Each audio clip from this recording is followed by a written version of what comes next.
जय हिंद दोस्तों, त्यागी trading tips में आपका स्वागत है। दोस्तों, इस वीडियो के अंदर हम बात करने वाले हैं टोटल 3 शेयर के बारे में। सबसे पहले हम यहां पर बात करने वाले हैं इलेक्ट्रिक बस बनाने वाली कंपनी। 1180 रुपये का लगभग भाव कंपनी का है। मार्केट कैप देख लीजिए, 9700 करोड़ का मार्केट कैप यहां पर देखने को मिल रहा है। ठीक है, तो कंपनी इलेक्ट्रिक बस बनाने वाली है। आप समझ लीजिए कि इलेक्ट्रिक बस की क्या रिक्वायरमेंट यहाँ पर हो गई है। जिस तरीके से मोदी जी ने कहा है कि कोई गोल्ड नहीं खरीदेगा, डीजल पेट्रोल कम इस्तेमाल करेंगे फालतू की जगह, इसका संदेश है क्या। जिस तरीके से डीजल पेट्रोल के रेट बढ़ते जा रहे हैं कि आने वाले टाइम में इलेक्ट्रिक टू व्हीलर और इलेक्ट्रिक बस आने वाले टाइम में सरकार इन पर बड़ा फोकस करने वाली है। यानी कि जो भी डीजल पेट्रोल गैस से चलने वाली बसेस हैं वो साइड साइड में होती हुई नजर आएंगी। फोकस किस पर रहेगा? इलेक्ट्रिक व्हीकल पर। ठीक है, तो ये वही कंपनी काम करती है जिसकी रिक्वायरमेंट आने वाले टाइम में या फिर इमरजेंसी के अंदर बहुत बड़ा योगदान इस कंपनी का होने वाला है। ओलेक्ट्रा ग्रीन टेक की अगर बात करते हैं, 1 साल पहले देख लीजिए 449 रुपये का भाव, 449 करोड़ का रेवेन्यू आता था इस कंपनी का। उसके बाद 347 करोड़, उसके बाद 657 करोड़, उसके बाद 664 करोड़। अभी देखेंगे 645 करोड़ का इस कंपनी का रेवेन्यू देखने को मिल रहा है। आप कहेंगे यहाँ तो 657 था, 664 था, यहाँ तो 645 ही रह गया, इसी वजह से तो गिरावट देखने को मिली है। लेकिन कंपनी ने खेल कर दिया, 3 डिजिट में ऑपरेटिंग प्रॉफिट कर दिया। लेकिन मतलब इससे नहीं होता है। यहाँ तो देखिए जस्ट डबल ही ऑपरेटिंग प्रॉफिट। खेल किस चीज़ का? ईयर ऑन ईयर बेसिस पे अच्छा जंप है, लेकिन खेल एक चीज़ का होता है क्या, रेवेन्यू के अंदर भी उतनी अच्छी जंप देखने को मिलनी चाहिए। देखिए यहाँ पर जस्ट डबल हो चुका है, लेकिन मेरे अकॉर्डिंग रिजल्ट्स उतने अच्छे नहीं आए हैं। जैसे आने चाहिए थे वैसे नहीं आए। 26 करोड़, 49 करोड़, 47 करोड़, जबकि 57 करोड़ यहाँ पर हो गया। आपको अच्छे भी लगेंगे, आपको एक खुशी भी महसूस यहाँ पर होगी। कोई खास कर्ज भी नहीं है कंपनी पे।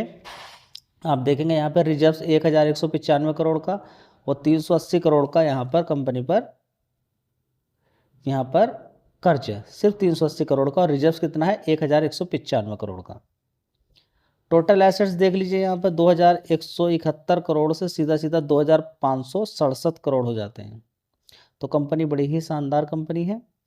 और एक चीज़ यहाँ पर देखिए बड़ी इंपॉर्टेंट, मैं आपको दिखा देता हूँ क्या, कि इस कंपनी के अंदर अगर आप देखेंगे कभी 2018 में देखिए कि टोटल 2018 में पूरे साल में कितनी सेल्स हुई, 161 करोड़ की। उसके बाद 170 करोड़ का रेवेन्यू पूरे पूरे साल का है। 2020 में 201 करोड़ का, 2021 में 281 करोड़ का, 2022 में 593 करोड़ का, 2023 में 1091 करोड़ का, उसके बाद 1154 करोड़ का, उसके बाद 1802 करोड़, अभी देखेंगे 2312 करोड़ का। ठीक, तो परफॉर्मेंस धीरे धीरे ऊपर ही जा रही है। इसी तरह से प्रॉफिट भी धीरे धीरे ऊपर बढ़ रहा है। तो चाहो तो इस शेयर पे भी आप फोकस कर सकते हो। दोस्तों, ऐसी काफ़ी सारी कंपनियां हैं जिन्होंने परफॉर्मेंस कोई खास नहीं दिखाई है। इंटरग्लोब एविएशन की बात करते हैं, खास दिखाने का मतलब ये नहीं कि बिल्कुल कमज़ोर रिजल्ट आ गए हैं। कंपनी ने उतना अच्छा प्रॉफिट नहीं दिखाया है। देखिए गिरावट भी हो गई है, 150 रुपये की गिरावट और 3% की गिरावट यहाँ पर है। 1 महीने के अंदर तो कोई खास गिरावट नहीं है, और 1 साल के अंदर आप देखें तो काफ़ी बड़ी गिरावट है, 17% की। हाई देख लीजिए, इस कंपनी ने 6200 रुपये का हाई मारा है और अभी 4420 रुपये है। यानी कि जो हाई मारा है वो टूट सकता है आने वाले टाइम में। और 5 साल में कंपनी ने कमाल किया है, बढ़िया शानदार रिटर्न बना के दिए। 1600 रुपये से ऊपर की साइड में देखिए इतना चला जाना, कितना हाई? 6200 रुपये। तो एक अच्छे रिटर्न है, लेकिन कंपनी मोनोपोली अपने में देखा जाए तो बड़ी शानदार कंपनी है यहाँ पर। ठीक है, चलिए देख लेते हैं इसका पहले मार्केट कैप। 1.70 लाख करोड़ का मार्केट कैप है। फंडामेंटल उतने अच्छे नहीं आए हैं। याद रखें कि अच्छी कंपनियां गिरावट पर मिलें तो ये आपके काम की बात होती है, आपके फायदे के लिए होता है। दोस्तों, 1 साल पहले अगर देखें तो 22,152 करोड़ का रेवेन्यू आता था इंटरग्लोब एविएशन का। उसके बाद 20,400 करोड़, उसके बाद 18,500 करोड़, उसके बाद 23,400 करोड़, अभी देखेंगे 22,400 करोड़। आप कहेंगे रेवेन्यू वाइज तो कोई खास गिरावट नहीं है, ठीक है। ईयर ऑन ईयर बेसिस पे थोड़ा सा अच्छा ही परफॉर्मेंस है, क्वार्टरली बेसिस पे कम है, बाकी के 3 क्वार्टर से तो बढ़िया परफॉर्मेंस है। खेल यहाँ पर नहीं होता। देखिए ये सारा रिजल्ट्स आपको एक झटके में उल्टे पुल्टे हो सकते हैं। अगर कंपनी अपना खर्च कम कर ले या ज़्यादा कर ले, कम कर लिया आप खुशी से झूम उठते हैं, ज़्यादा कर लिया खर्च परेशान हो जाते हैं। ऑपरेटिंग प्रॉफिट 1 साल पहले कितने का था देखिए, 6082 करोड़ का, ठीक है। अब कितना का है, 741 करोड़ का। पिछले क्वार्टर में 5300 था, यहाँ पर देखिए इतना था, उससे पहले 5200 करोड़। तो इतना कम ऑपरेटिंग प्रॉफिट होना ये कोई पचता नहीं है, दिमाग खराब। और उसके बाद तो सारी चीज़ें आप समझ सकते हैं क्या हुआ। फाइनली सारी चीज़ें एडजस्टमेंट के बाद देखिए 2600 करोड़ का कंपनी ने नुकसान दिखा दिया। पहले 613 करोड़ का प्रॉफिट था, उससे पहले 2600 करोड़ का नुकसान, उससे पहले 2161 करोड़ का प्रॉफिट, उससे पहले 3073 करोड़ का नेट प्रॉफिट था, ठीक है। तो सारा खेल किस चीज़ का है कि कंपनी किस तरीके से अभी परफॉर्मेंस कर रही है, ठीक है। ऐसा नहीं कि बिल्कुल ख़त्म हो गया सब कुछ, अब तो बर्बाद गिर गिर करिए वहीं पर 1300-1400 रुपये पहुँच जाएगा, ऐसा नहीं है। कंपनी ने बस खर्चे ज़्यादा आपने दिखा दिए हैं, जिसकी वजह से नेट प्रॉफिट हिट हो गया। दोस्तों अगला शेयर होगा final share INOX wind limited. 93 रुपये का भाव यहाँ पर देखने को मिल रहा है। 1 महीने के अंदर देखेंगे, 6 महीने के अंदर देखेंगे गिरावट है। और यहाँ पर हम देखते हैं रिजल्ट्स कैसे आए हैं। सबसे पहले देखेंगे मार्केट कैप कितना है और 1 साल का हाई कितना था, 198 रुपये।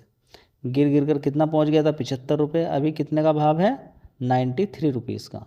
तो आप कमेंट बॉक्स में ज़रूर बताइएगा कि अगर ये कंपनी 93 रुपीज़ से फिर अपना हाई तोड़ देती है, या फिर ये 93 रुपीज़ से जो कम मान लें हम यहाँ से 130 रुपये मार देती है, तो कितने परसेंट के रिटर्न बन जाएंगे। देखिए रिकमेंडेशन कोई नहीं होती है, यहाँ पर एक जनरल इन्फॉर्मेशन मैं आपको देता रहता हूँ ताकि आपका ज्ञान बढ़े और कोई शेयर को खरीदने बेचने में आपको कोई दिक्कत ना हो। बस देख यहाँ पर भी आप शेयर सकते हैं, कोई पसंद आता है तो देख, कहीं और से भी देख सकते हैं।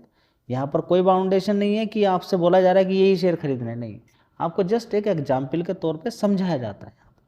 खरीदना बेचना आप ही को है कि आपका मन हो तो खरीदेंगे, नहीं मन हो तो आप अलग हट जाएंगे। चलिए आइनॉक्स विंड की लिमिटेड की अगर बात करते हैं, रिजल्ट्स देख लेते हैं यहाँ पर।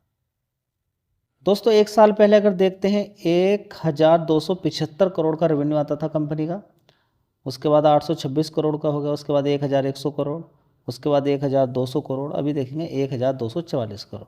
तो हम क्या बोले यहाँ पर, 1244 करोड़ को ईयर ऑन ईयर बेसिस पे थोड़े से कम है, बाकी के क्वार्टर से ज़्यादा है।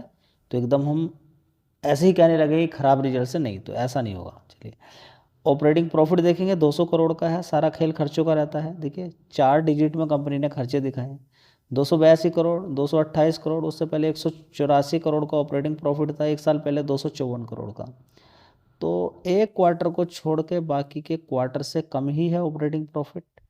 तो क्या बोलेंगे हम सीधा कि खर्चे कंपनी ने ज़्यादा कर दिए हैं, जिसकी वजह से नेट प्रॉफिट या ऑपरेटिंग प्रॉफिट कम हो गया। 106 करोड़, उससे पहले 127, 121, 97 करोड़, उससे पहले 190 करोड़।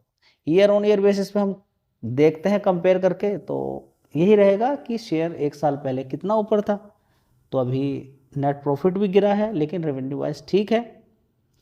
तो लगाइए थोड़ा सा हिसाब, यहाँ पर क्या कर सकते हैं आप, ठीक है। इसके अलावा आप अगर देखना चाहें तो यहाँ पर देख सकते हैं कि 2.57% की हिस्सेदारी होती थी कभी, FIs की DIs 0.09%, और आज की हिस्सेदारी आप देखेंगे तो 0.09 जो कि DIs की थी अब 10% हो गया, और FIs यहाँ पर 14.60% है। कम भी ज़्यादा भी होते रहते हैं, ऐसा नहीं कि कम नहीं। देखिए यहाँ पर आप देखेंगे 15% तक हिस्सेदारी थी, तो 15% से कम भी हुई है यहाँ पर, ठीक है। बोनस स्प्लिट भी कंपनी बड़ी समझदार होती है, बोनस स्प्लिट देने के बाद शेयर का भाव कम कर देती है, फिर आराम से वहाँ पर बेचते हैं, शेयर निकल भी जाते हैं। काफ़ी सारी चीज़ें होती हैं, ठीक है, ध्यान लगाएंगे। वीडियो अच्छी लगी लाइक शेयर कर दीजिएगा, और पहली बार चैनल पे आए हैं तो चैनल को सब्सक्राइब करके रखें। धन्यवाद।